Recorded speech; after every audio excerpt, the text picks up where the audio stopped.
ઘણા દિવસો પછી વાયરું આપણે પાણી ને અવસા દાદાના ઘરે થયું કઈક આવું.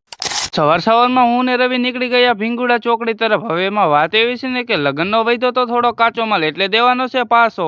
થોડીક જ વારમાં આપણે આવી ગયા ભીંગુડા ચોકડીએ ને સામાન દઈને પાછા આપણે નીકળી ગયા ઘર. થોડીક જ વારમાં આપણે આવી ગયા ઘરે ને રાખી દીધું આપણે બાય. પછી તો આપણે આવી ગયા વાડીએ ને લગ્નમાં નવરા થયા એટલે આપણે તો વાડી આવવાનું હાવ ઓછું જ થઈ ગયું હતું. એટલે આજે આયા છે આપણે નાવા ધોવા. વાગી ગયા સાંજના 3 ને ઘણા દિવસો પછી આજે આપણે ખોરવાનું છે પાણી. એમાં વાત એવી છે ને કે આ બધું હુકાણું છે, રચકો ને બકાલું બધું હુકાઈ ગયું છે એટલે વારવાનું છે પાણી.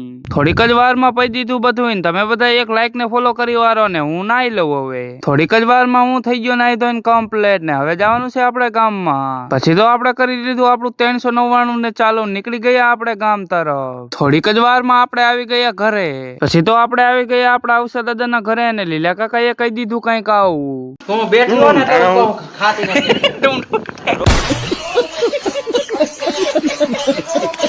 લીલા કાકા માટે એક લાઈક કરી દેજો. થોડીક વાર અવસા દાદાના ઘરે બેસીને મોજ મસ્તી કરીને આપણે પછી આવી ગયા આપણા ઘરના ધાબા ઉપર. ને બ્લોગ સારો લાગે તો લાઈક, કમેન્ટ ને ફોલો કરો.